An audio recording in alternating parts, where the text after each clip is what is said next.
Bem-vindos a mais um vídeo. Hoje vamos continuar nosso projeto de leitura de Os Lusíadas, de Luís Vaz de Camões. Hoje eu vou comentar com vocês, então, sobre o segundo e o terceiro canto, conforme estava no nosso cronograma prévio. Dei conta aqui de ler esses dois cantos para comentar com vocês.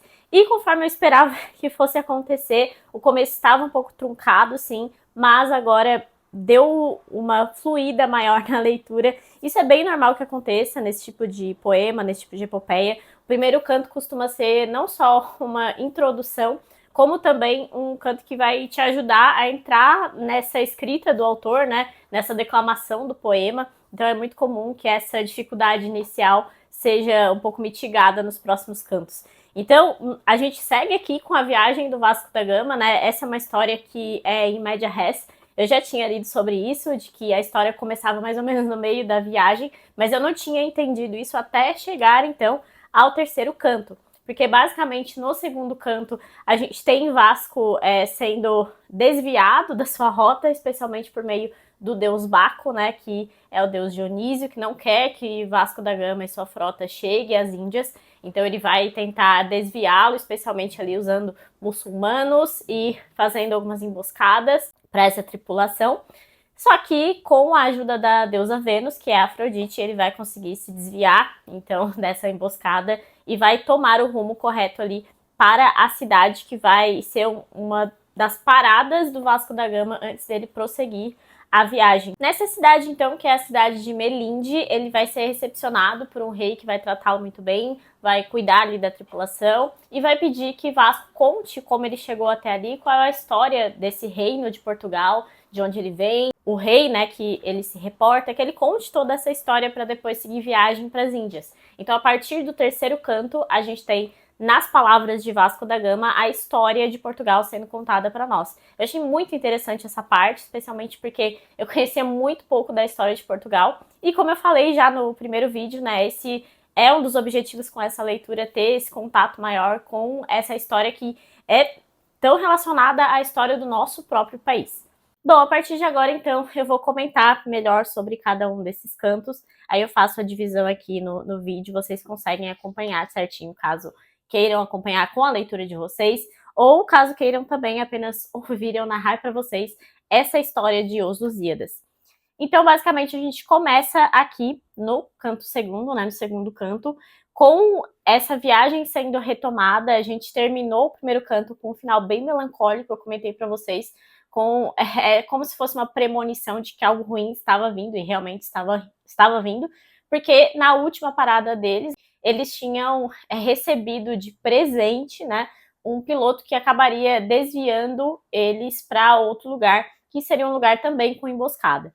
Então ele está chegando nesse novo território e algumas pessoas ali daquela região vão subir na nau, no navio deles, para recepcioná-los, para dizer que ali o rei daquela localidade estava disposto a aceitá-los ali, a recebê-los muito bem, e até eles vão dizer que tem cristãos ali naquela região, que é um local que não só teria muçulmanos e também teria esse culto ao deus cristão, que é justamente o que Vasco tanto procura nesse lugar.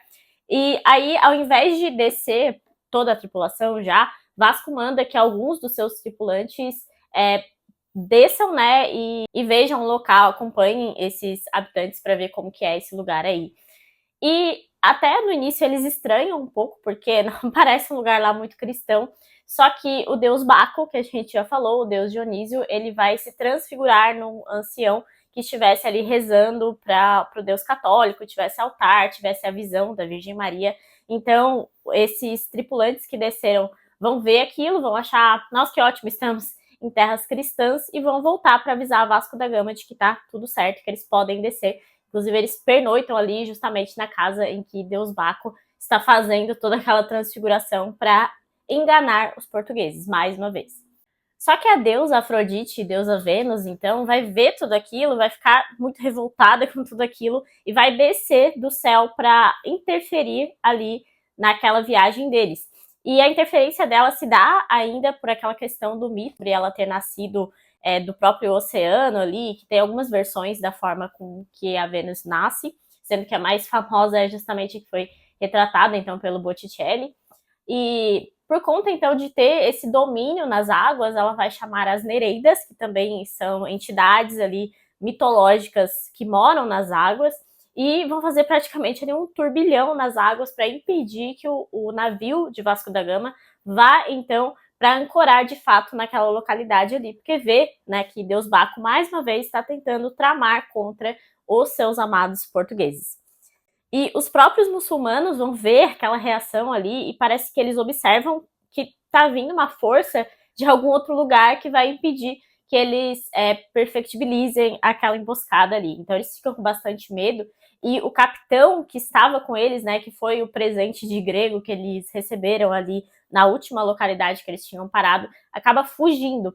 Nessa fuga, então, que Vasco da Gama vai ver que aquilo foi tudo tramado e ele fica até bastante assustado e ele fala aqui sobre a necessidade de vir uma intervenção divina para conseguir fazer com que eles sejam salvos de tudo isso que aconteceu. Ó pérfida, inimiga e falsa gente, quem poderá do mal aparelhado livrar-se sem perigo, sabiamente, se lá de cima a guarda soberana não acudir à fraca força humana?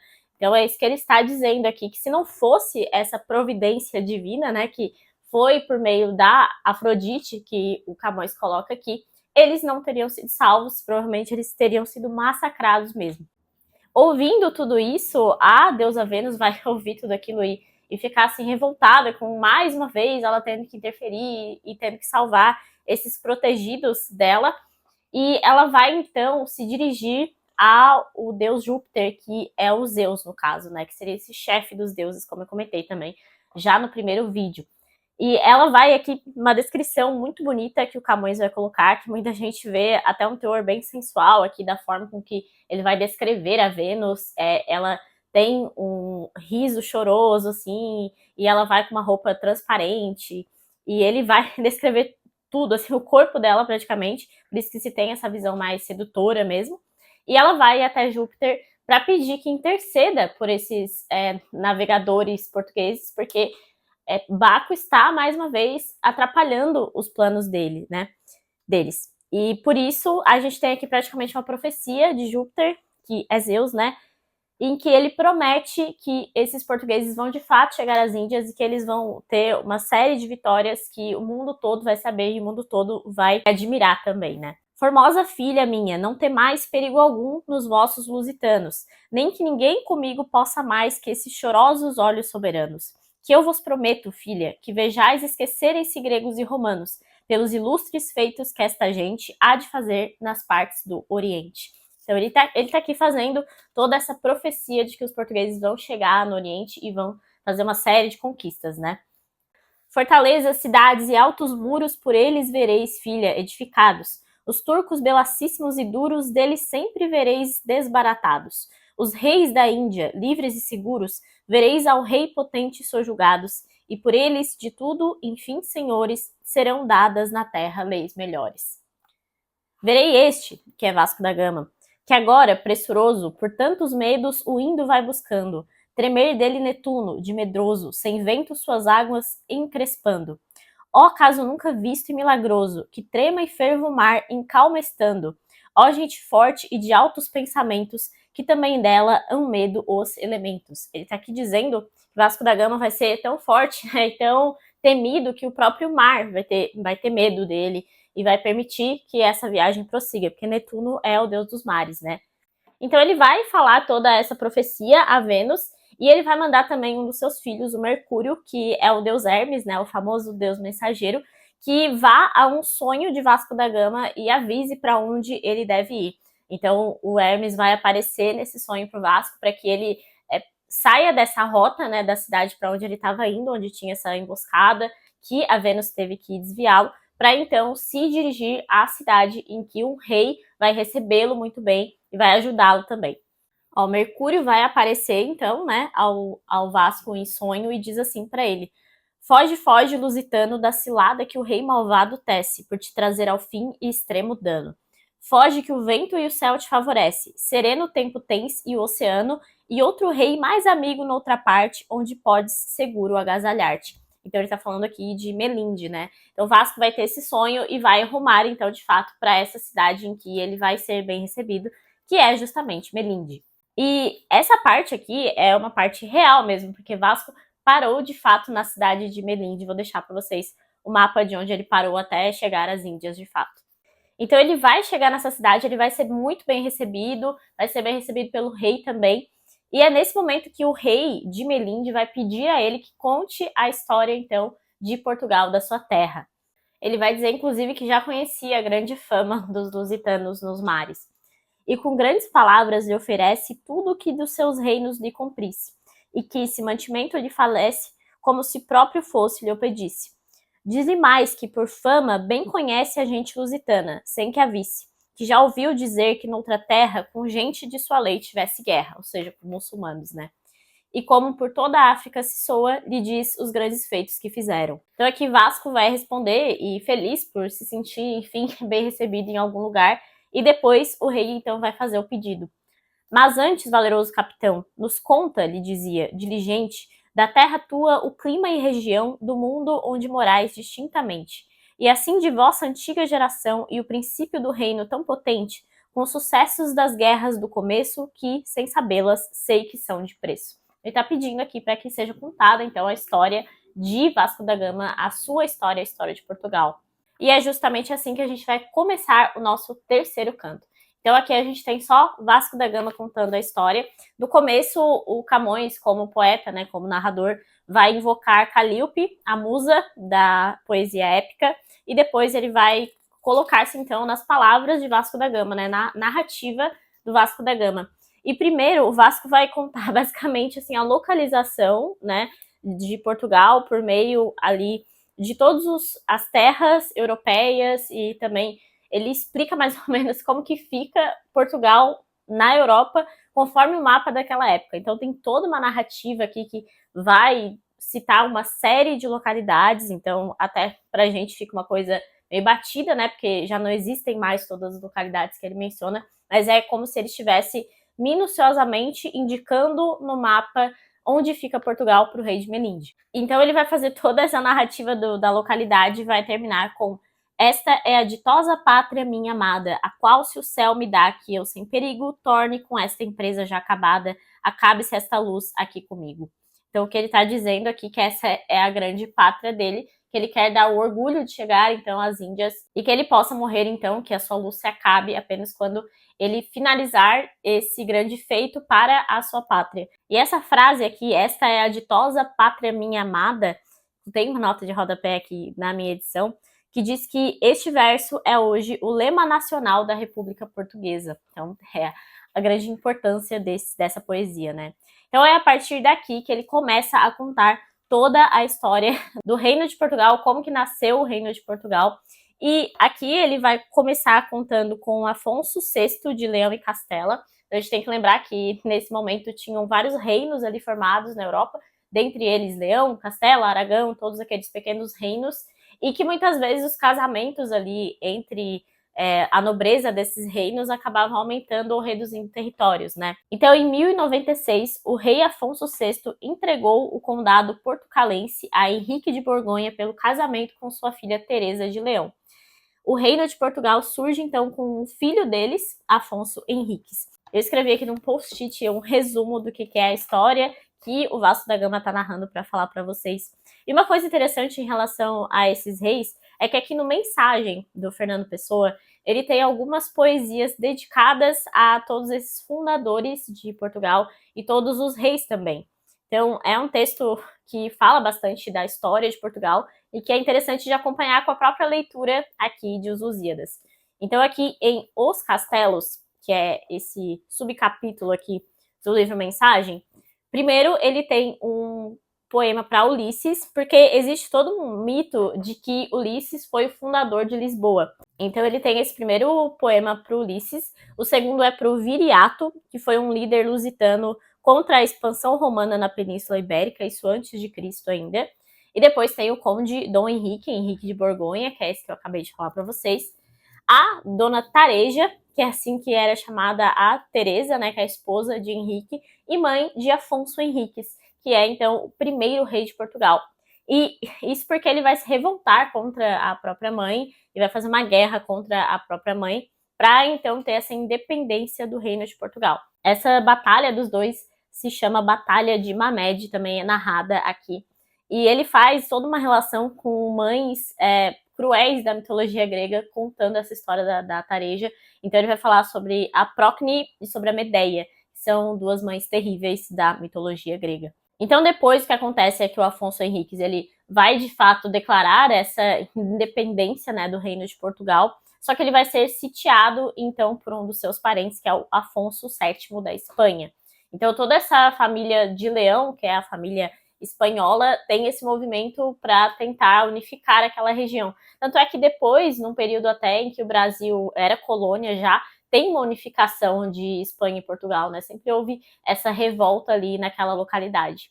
Aí vai ter um tutor do Afonso Henriques, que é o Egas, ou Egas, enfim, Moniz, que é também citado aqui, e também tem um poema para ele aqui no Mensagem do Pessoa, porque ele vai negociar uma vassalagem com esse Afonso VII da Espanha, só que o Afonso Henriques vai descumprir essa vassalagem, porque ele quer de fato que Portugal seja um reino.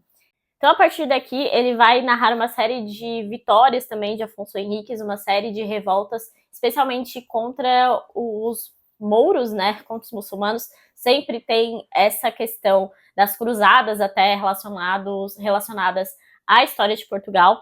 Então, aqui, inclusive, vai mencionar a Reconquista, que é um termo usado num longo processo de disputa de territórios entre cristãos e muçulmanos. E Portugal deve a sua origem e formação geográfica à Reconquista cristã, justamente em todas essas revoltas desses reis em que eles conquistaram territórios, né, e anexaram ao reino de Portugal. O Afonso Henriques, em determinado momento, ali em uma revolta que ele vai perder um pouco de território, ele teria se machucado também, enfim, ele vai entregar o trono para os filhos Sancho e Teresa, em regência.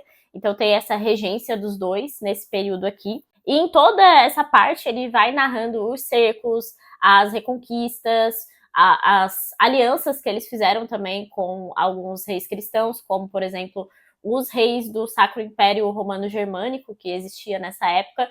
Então, teve uma série de conquistas e de perdas também de territórios relacionados à Reconquista cristã. A parte que Afonso Henriques vai falecer também é bem bonita, aqui narrada pelo Camões. Os altos promontórios o choraram, e dos rios as águas saudosas os semeados campos alagaram.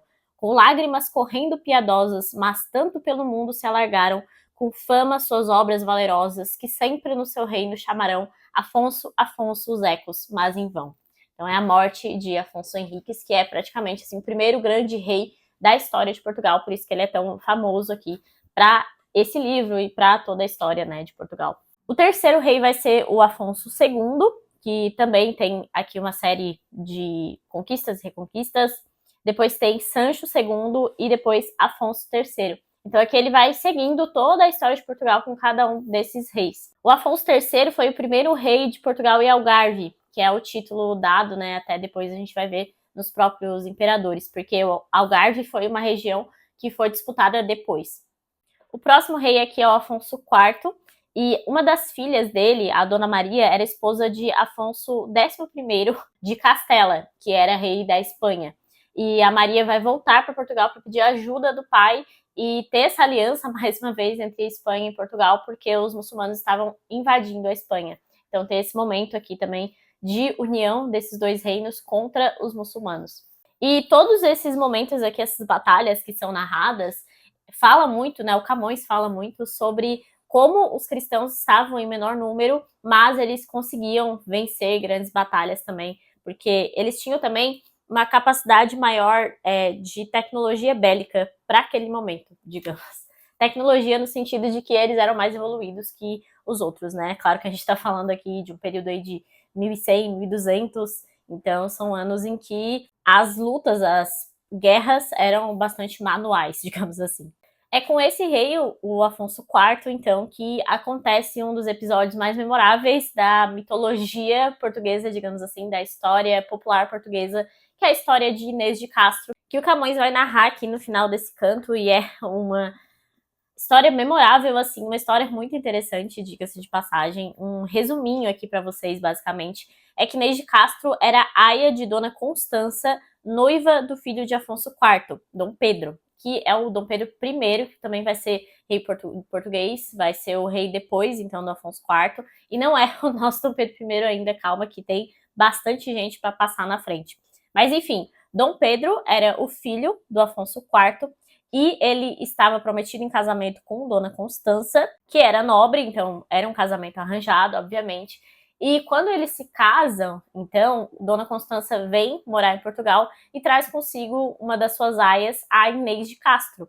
Só que Dom Pedro vai se apaixonar por Inês de Castro e esse vai ser um amor com um final desastroso, assim, muito famoso na história. Até tem várias narrativas que recontam essa história, sendo uma delas esse teatro aqui, Castro, de Antônio Ferreira, que é praticamente o primeiro grande teatro português.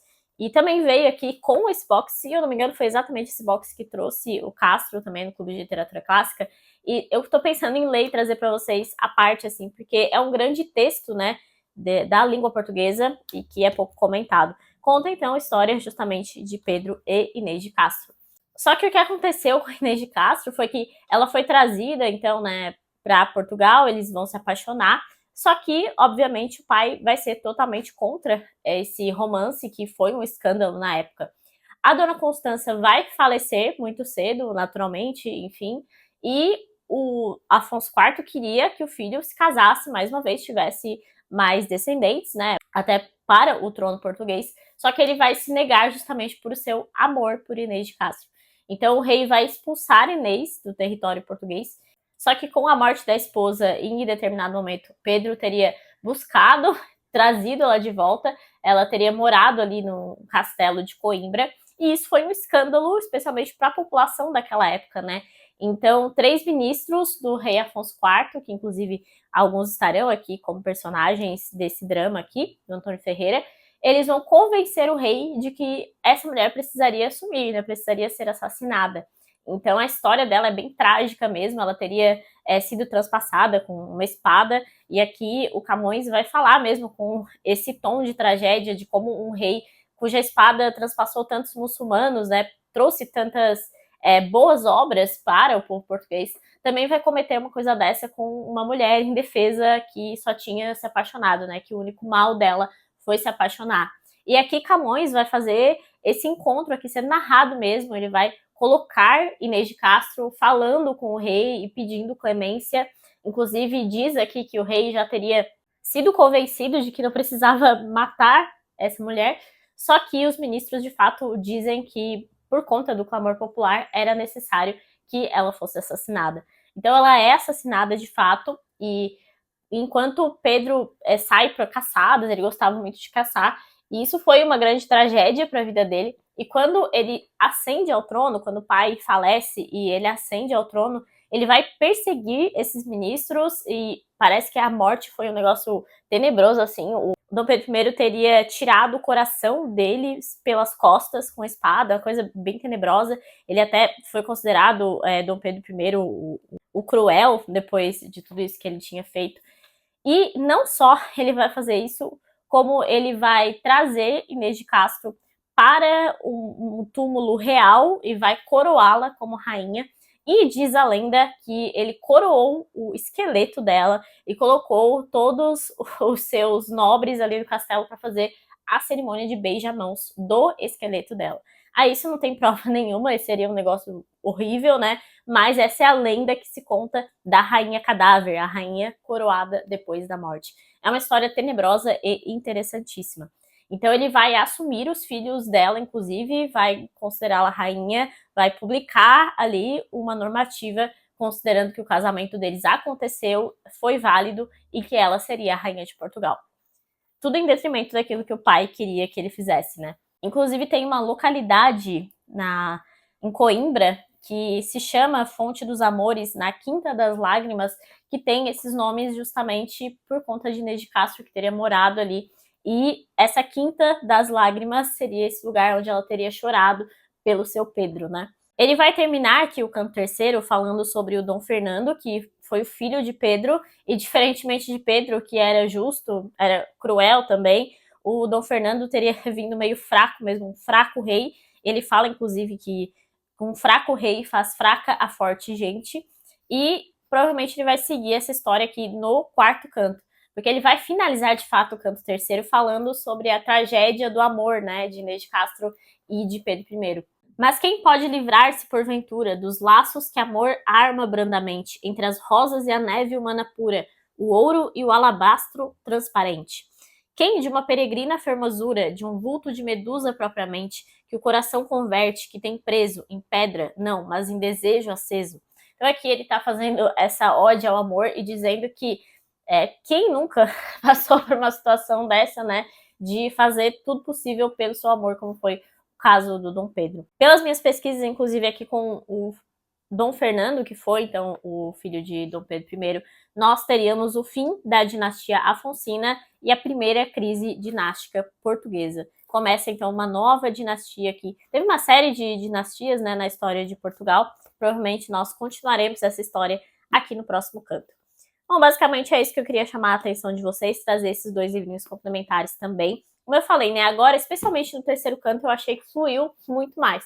Então é muito natural que se sinta essa dificuldade, especialmente no primeiro canto, no segundo também ainda tá um pouco confuso, mas agora no terceiro canto a coisa fluiu bem, pelo menos pra mim.